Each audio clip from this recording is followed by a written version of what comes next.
નમસ્કાર મિત્રો, આજના વિડીયોમાં આપણે પાંચમું ધોરણ વિષય આસપાસ અને એનો એકમ 19 છે બીજ કહે છે ખેડૂતની વાર્તા, એનો ભાગ 2 જોઈશું.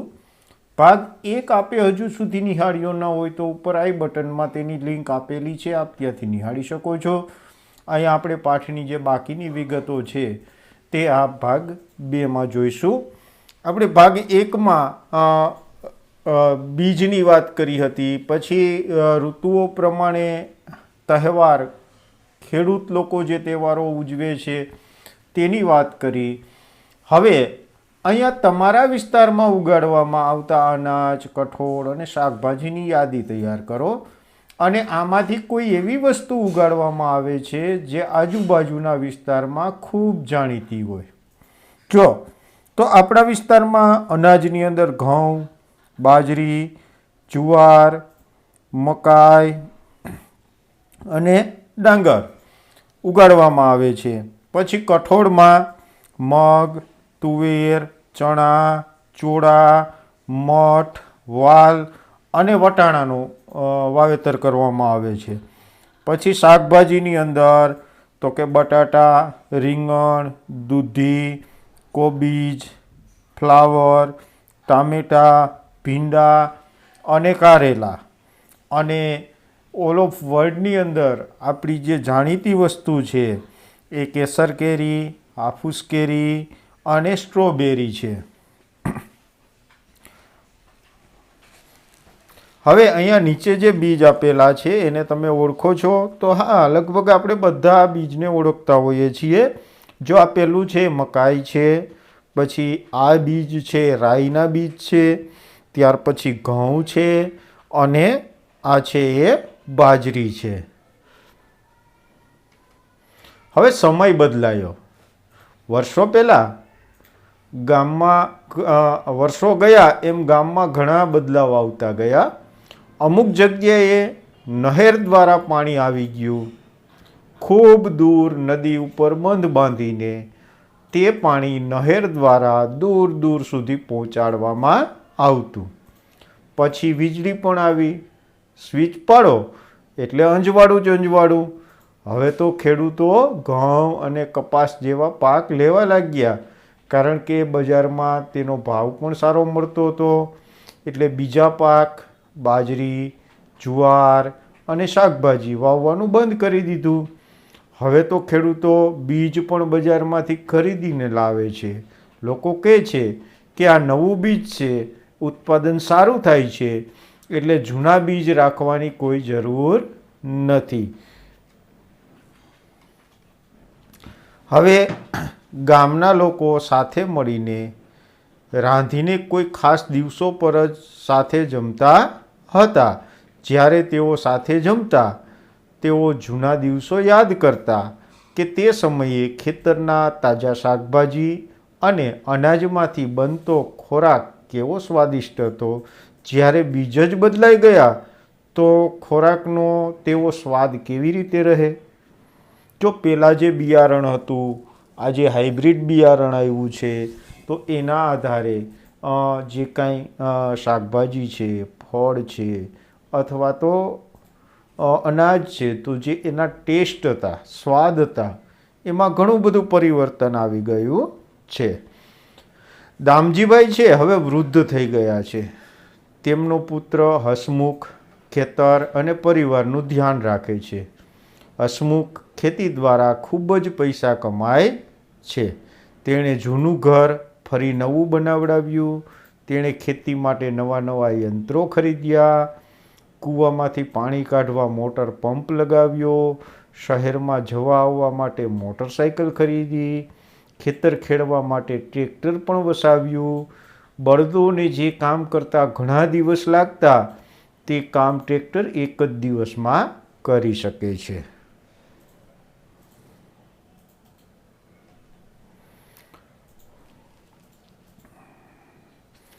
હસમુખ કહે છે કે અમે ખેતી સમજી વિચારીને કરીએ છીએ. અમે ખેતરમાં એ જ ઉગાડીએ છીએ જેના ભાવ બજારમાં સારા મળતા હોય. ખેતીમાંથી થતા નફાથી અમારું જીવન ધોરણ સુધરે છે અને ધીમે ધીમે પ્રગતિ તરફ આગળ વધીએ છીએ. લાકડાની પેટીમાં ભૂલાઈને પડેલા મને અને આ બીજને શંકા હતી, શું આ પ્રગતિ છે? અમે તો વિચારતા જ રહી ગયા, આ કેવી પ્રગતિ? અમને અને બળદોને સાવ નકામા કરી દીધા. હવે ખેતરમાં ટ્રેક્ટર આવી ગયું છે એટલે અમારી કોઈ જરૂર નથી. સાથે ખેતરમાં કામ કરતા લોકો પણ બેરોજગાર થઈ ગયા. તેઓ ક્યું કામ કરીને પૈસા કમાશે? તેઓ શેના ઉપર જીવશે? હવે થોડીક આપણે વાતચીત કરીશું કે બાજરીના બીજે દામજીભાઈ અને હસમુખભાઈની ખેતી કરવાની પદ્ધતિમાં તફાવત જોયો, જેમ કે સિંચાઈ, ખેતર ખેડવું વગેરે. તો આ તફાવત ક્યાં ક્યાં હતા? તો જો આપણે જોઈએ તો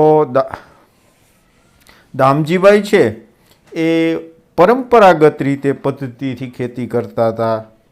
હસમુખભાઈ છે એ આધુનિક પદ્ધતિથી ખેતી કરીએ છે. પછી દામજીભાઈ છે તેઓ ખેતરની ખેડ છે એ હળ અને બળદની મદદથી કરતા, અને હસમુખભાઈ છે એ ખેતરની ખેડ ટ્રેક્ટરથી કરે છે, જેથી ઘણા દિવસોમાં જે કામ થતું એ કામ એક જ દિવસમાં થાય છે. પછી દામજીભાઈ છે તેઓ સાચવીને રાખેલા બીજ ખેતરમાં વાવતા.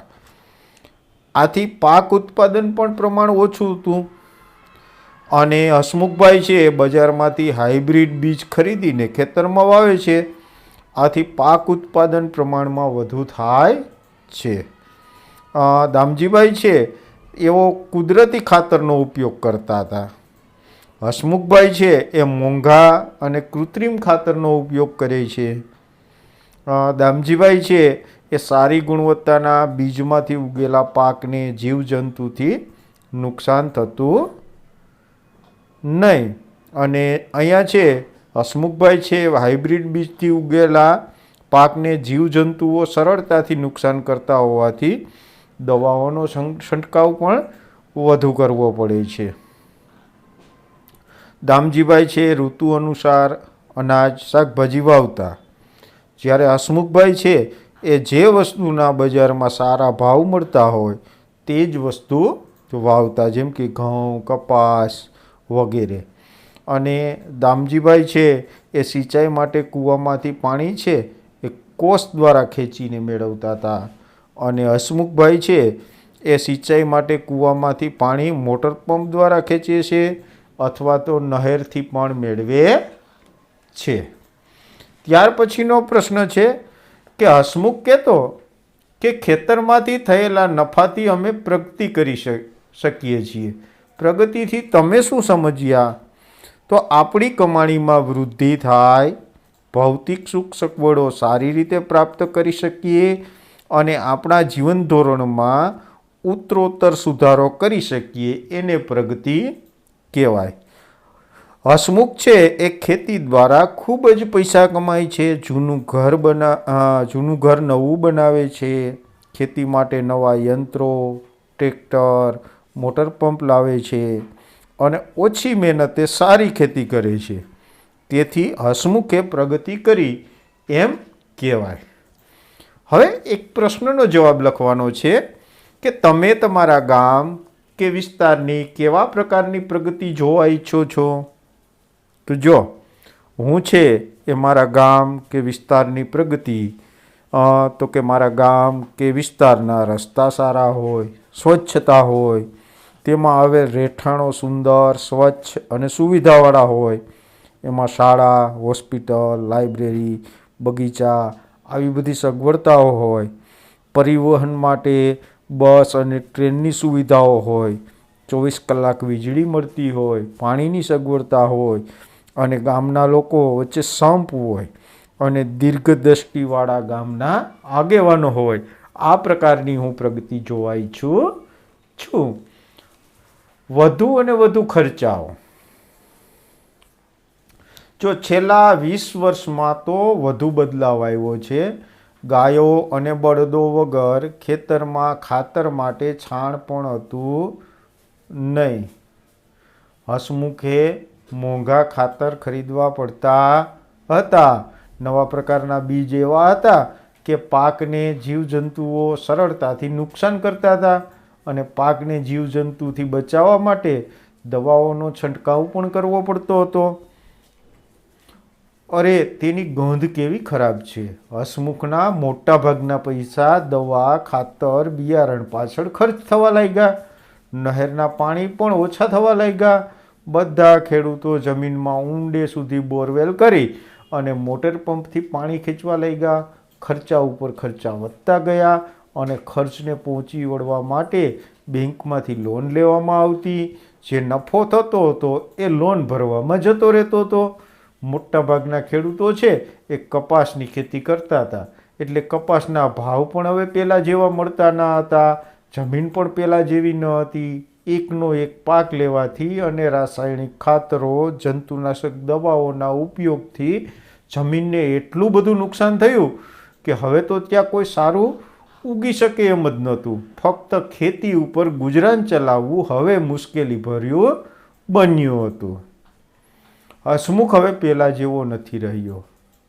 તે સતત ચિંતામાં ને ગુસ્સામાં રહેતો હતો અને તેનો ભણેલો દીકરો પરેશ છે એ ખેતી કરવા માંગતો નથી.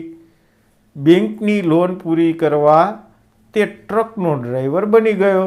તે ઘણી વખત મોડી રાત સુધી ઘરે ન આવતો. ક્યારેક તો 3-4 દિવસ સુધી બહાર રહેતો.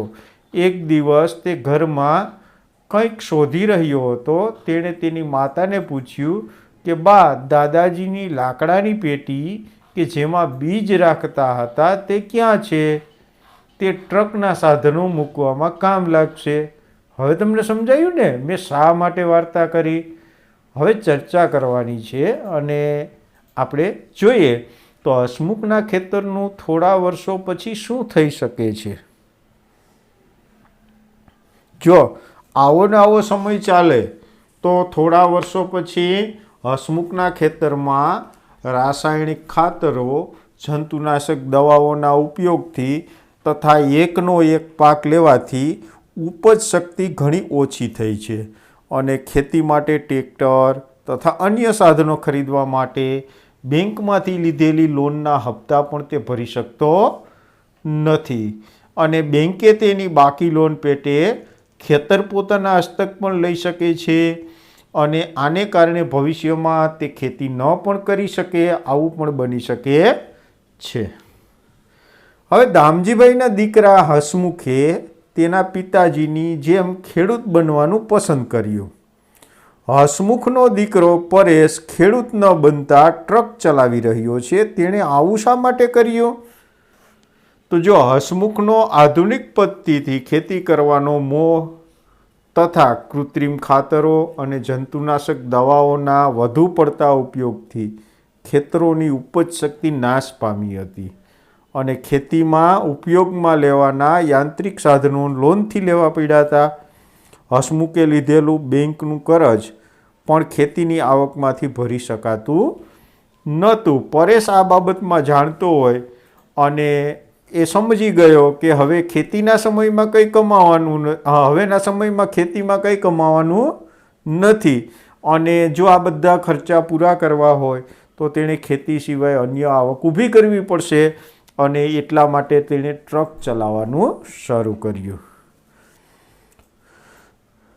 બીજને લાગતું હતું કે હસમુખની સાથે જે થયું તે પ્રગતિ નથી. તમને શું લાગે છે? તો બીજની વાત એક રીતે જોઈએ તો સાચી વાત છે. હસમુખે ખેતીની નવી ટેકનિકો, હાઇબ્રિડ બીજ, રાસાયણિક ખાતર, જંતુનાશક દવાઓના વધુ પડતા ઉપયોગથી શરૂઆતમાં સારા પાક લીધા. આનાથી હસમુખને ફાયદો પણ થયો, પરંતુ લાંબા ગાળે જમીનની જે ફળદ્રુપતા હતી એ ઘટવા માંડી. આથી પાકની ઉપજ ઘટી, પરિણામે ખેતીની આવક ઓછી થવા માંડી અને આવકમાંથી છે વીજળીનું બિલ, બેંકની લોન અને અન્ય ખર્ચ કાઢવા દેવું કરવું પડ્યું. દેવું એટલે કરજ. આમ પ્રગતિને બદલે પડતી થવા લાગી. વળી હસમુખની આધુનિક ખેતીથી બળદો નકામા થયા, ખેતરમાં કામ કરતા લોકો બેરોજગાર થયા અને ઘણાને નુકસાન વેઠવું પડ્યું. આથી કહી શકાય કે હસમુખની સાથે જે થયું તેને પ્રગતિ કહેવાય નહીં. શું તમારી આસપાસ એવા કોઈ બદલાવ થયા છે કે જેને પ્રગતિ થઈ એવું કહેવું મુશ્કેલ હોય? જો હા, તો એ બદલાવ કયા છે? તો એ આપણે જોવાનું છે. જો ઘણી જગ્યાએ એવું બનતું હોય છે કે ક્યાંય રાસાયણિક ખાતરની ફેક્ટરી શરૂ કરવામાં આવી હોય અને એમાંથી જે કંઈ ફાયદા ઊભા કરવાની જગ્યાએ એની નુકસાનીઓ પણ વેઠવી પડી હોય, અથવા તો ક્યાંય બીજા કોઈ એવા કારખાના ઊભા કરવામાં આવ્યા હોય અને જે જમીન ઉપજાઉ હોય એ બિન ઉપજાઉ બની ગઈ હોય અને આજુબાજુના પર્યાવરણમાં નુકસાન થયું હોય, અને આ પ્રકારનું કે જેને આપણે પ્રગતિ કહેતા હોઈએ, પરંતુ હકીકતે એ પ્રગતિ થઈ એવું કહેવું મુશ્કેલ હોય. હવે ચર્ચા કરો અને લખો. રાસાયણિક ખાતર અને જંતુનાશક દવાના ઉપયોગવાળી ખેતીના ફાયદા અને ગેરફાયદા લખો. તો જો એનો ફાયદો જોઈએ તો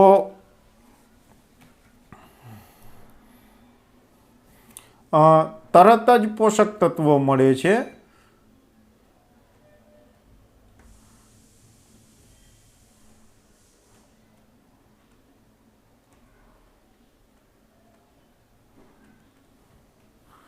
અને વિકાસ સારો થાય.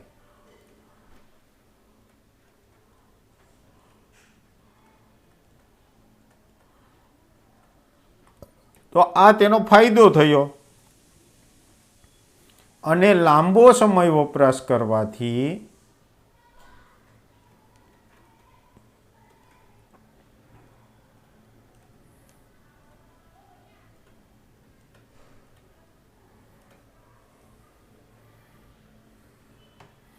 જમીનની ઉપજ શક્તિ નાશ પામે છે.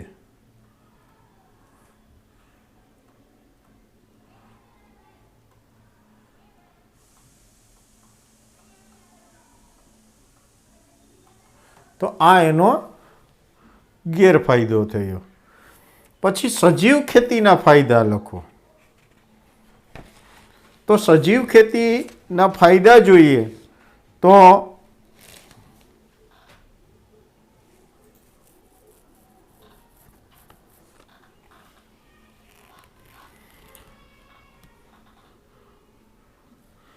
જમીનની ફળદ્રુપતા જળવાય છે.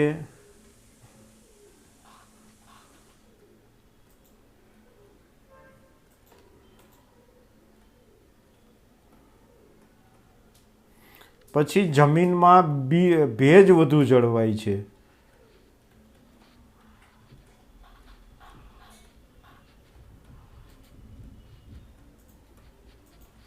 તો આવા ઘણા બધા ફાયદા છે કે જમીનની ખેડ ઊંડી થાય છે અને જમીનમાં રહેલ ખેતીના ઉપયોગી જીવજંતુઓને ખોરાક મળે છે અને એનાથી જમીનમાં એની વસ્તી વધે છે, જમીન પોચી થાય છે, પાકને અનુકૂળ વાતાવરણ પૂરું પડે છે, ખેતરનો કચરો, અવશેષ વગેરે સેન્દ્રીય ખાતર તરીકે ઉપયોગમાં લઈ શકાય છે અને તેનાથી જમીન તેનું સત્વ જાળવી રાખે છે.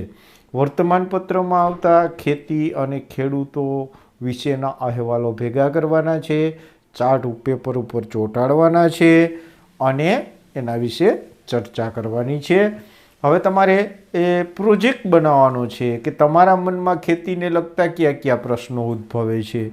જૂથમાં ભેગા મળી પ્રશ્નો બનાવો અને જુદા જુદા ખેડૂતોને મળી એનો જવાબ મેળવો. જેમ કે જો ખેડૂત છે એ વર્ષમાં કેટલી વખત પાક લે છે, કયા કયા પાકની ખેતી કરે છે, કયા ખાતરને દવા વાપરે છે, પાકને કઈ રીતે અને કેટલું પાણી આપે છે, તો આ તમામ વિગતો આપણે ભેગી કરવાની છે. પછી તમારી આસપાસના ખેતર કે વાડીની મુલાકાત લો, તેનું અવલોકન કરો, ત્યાંના લોકો સાથે ચર્ચા કરવાની છે અને એનો એક આખો અહેવાલ તૈયાર કરવાનો છે. જો ધોરણ 5માં ભણતા વિદ્યાર્થીઓએ એક ભાસ્કરભાઈની વાડીની મુલાકાત લીધી અને તેનો અહેવાલ લખ્યો, તે તમે પણ વાંચો. ભાસ્કરભાઈની વાડી અને ગામનું નામ છે દહેરી ગામ. અમે દૂરથી નાળિયેરના ઝાડ જોયા. બાપ રે, એક નાળિયેરના ઝાડ ઉપર કેટલા બધા નાળિયેર! અમને તો લાગ્યું કે તે બજારના મોંઘા રાસાયણિક ખાતર અને દવા વાપરતા હશે, પરંતુ વાડીમાં જોયું ને તો અમે ખૂબ જ આશ્ચર્યચકિત થઈ ગયા. બધી જમીન ઉપર સુકાયેલા પાંદડા, જંગલી છોડ અને ઘાસ પાથરેલું હતું. કેટલાક છોડ ઉપર સુકાયેલી ડાળીઓ જોઈને લાગ્યું કે જીવજંતુઓ ખાઈ ગયા હશે. ક્યાંક ક્યાંક તો રંગબેરંગી પાંદડાવાળા છોડ પણ જોયા. આવું કેમ થયું હશે? ભાસ્કરભાઈએ કહ્યું કે આ ક્રોટોનનો છોડ છે અને તેના મૂળ જમીનમાં ઊંડે સુધી જઈ શકતા નથી. તેના પાંદડા કરમાવા લાગે ત્યારે અમને ખબર પડી જાય કે તેમને પાણીની જરૂર છે. અને તેમણે કહ્યું કે અમે ફેક્ટરીમાં બનાવેલા ખાતરનો ઉપયોગ કરતા નથી અને તેમની જમીન છે એ ફળદ્રુપ છે, કારણ કે લીલા સૂકા પાંદડા, ઘાસ સડવાથી અને અળસિયાથી જમીન ખૂબ સારી બને છે. અમે ધ્યાનથી જોયું તો ઘણા બધા અળસિયા જોવા મળ્યા. ભાસ્કરભાઈએ જણાવ્યું કે અળસિયા છે એ જમીનને અંદરથી ખોદ્યા કરે છે અને એવો જમીનમાં એક જગ્યાએથી બીજી જગ્યાએ ફરતા રહે છે અને એના કારણે જમીન પોચી બને છે અને તેમના મળથી જમીન ફળદ્રુપ બને છે અને હવા તથા પાણી સરળતાથી જમીનમાં જઈ શકે છે. પ્રવીણે શહેરમાં રહેતા પોતાના કાકા વિશે વાત કરી. તેમણે બગીચામાં એક ખાડો ખોદીને એમાં અળસિયા રાખ્યા છે અને રસોડામાં વધેલો ખોરાક, શાકભાજી અને ફળોની છાલ, પાંદડા વગેરે ખાડામાં નાખે છે. અળસિયા છે તે બધાને કુદરતી ખાતરમાં ફેરવી નાખે છે. તે ખાતર છે એ બીજા છોડવાઓને આપવામાં આવે છે, જેથી તેમનો વિકાસ પણ સારો થાય છે અને એમને બજારમાંથી ખાતર લાવવું પડતું નથી. જોયું ને કેવી રીતે મફતમાં ખાતર તૈયાર થાય છે. પછી તો અમે વાડીમાં ઉગેલા ફળો ખાધા. કેવા સ્વાદિષ્ટ ફળો હતા! ખરેખર એક અલગ પ્રકારની ખેતી વિશે જાણીને ખૂબ જ મજા આવી. અને આ જે જૂથના સભ્યોએ તૈયાર કર્યું હતું એ 5મા ધોરણનો ક વર્ગ હતો અને એમાં પ્રફુલ્લ, હંસા, કૃતિકા, ચિરાગ અને પ્રવીણ આટલા લોકો જોડાયા હતા. હવે બાજરીના બીજની સફર ખેતરથી થાળી સુધી. ચિત્ર જુઓ. દરેક ચિત્રમાં તમે શું જોઈ શકો છો એ કહેવાનું છે, બરાબર? જો ચિત્ર એમાં તમે જોશો તો પહેલા ચિત્રમાં છે એ બાજરીના ડુંડા છે એ ખાંડણીયામાં રાખ્યા છે. એને સાંભેલા વડે ખાંડવામાં આવે છે, જેનાથી ડુંડામાંથી દાણા છે ને અલગ પડી જાય. અલગ કરેલા બાજરીના દાણા તમે ચિત્ર 3માં જોઈ શકો છો. આજે આ કામ હાથથી નહીં પરંતુ મોટા થ્રેશરથી કરવામાં આવે છે, જેને આપણે ટેકનોલોજી કહીએ છીએ. ચિત્ર 1માં થડ કાપવામાં કઈ ટેકનોલોજીનો ઉપયોગ થઈ રહ્યો છે? તો જો ચિત્ર 1માં થડ કાપવા માટે દાંતરડાનો ઉપયોગ થયો છે. આધુનિક મોટા કમ્બાઈન હાર્વેસ્ટર વડે છોડને થડ સાથે કાપવામાં આવે છે અને ડુંડામાંથી અનાજ છૂટું પાડી સ્વચ્છ બને છે અને છોડના ભાગ, ચારો, પ્રાણીઓના ખોરાક અલગ થાય છે, જે આધુનિક ટેકનોલોજી છે. ચિત્ર 4માં તમારા વિચારે ચક્કીમાં શું થઈ રહ્યું છે? તો જો ચક્કીમાં બાજરાને દળવામાં આવી રહ્યો છે અને એમાંથી બાજરીનો લોટ બને છે. ચિત્ર 5 અને 6માં કઈ પદ્ધતિથી કણક બાંધેલો લોટ તૈયાર કરવામાં આવ્યો હશે? તો ચિત્ર 5માં બાજરીના લોટને તાસકમાં રાખવામાં આવ્યો છે અને એમાં પાણી મેળવીને હાથથી ગૂંધવામાં આવ્યો છે. અને ચિત્ર 6માં ગુંદીને તૈયાર કરેલો બાંધેલો લોટ દેખાય છે. અહીંયા જો એ બધા ચિત્રો આપેલા છે, આપણે જે ચર્ચા કરીએ અને એના આધારે આપણે હમણાં બધી ચર્ચાઓ કરી. હવે આ પાઠમાંથી જો આપણે ઘણું બધું શીખ્યા આપણા ખોરાકમાં ઘણા બધા બદલાવ આવ્યા છે એવું કેવી રીતે કહી શકીએ છીએ? બાજરીના બીજની વાર્તા અને વડીલો પાસેથી મળેલી જાણકારીના આધારે તમારે નોંધ કરવાની છે. જો બધા ખેડૂતો એક જ પ્રકારના બીજ વાવે અને એક જ પ્રકારની ખેતી કરે તો શું થાય એની કલ્પના કરવાની છે અને એ બાબતે ચર્ચા કરવાની છે. અહીંયા આપણે જે 19મો એકમ છે બીજ કહે છે તેનો બીજો ભાગ પણ પૂર્ણ કરીએ છીએ. આશા રાખું છું કે આપને વિડીયો પસંદ આવ્યો હશે. તો લાઈક અને શેર કરવાનું ભૂલશો નહીં અને ચેનલ સબસ્ક્રાઈબ કરવાની બાકી હોય તો ચેનલ સબસ્ક્રાઈબ કરવાનું ભૂલશો નહીં. મળીએ છીએ નેક્સ્ટ વિડીયોમાં નવા એકમ સાથે. આભાર.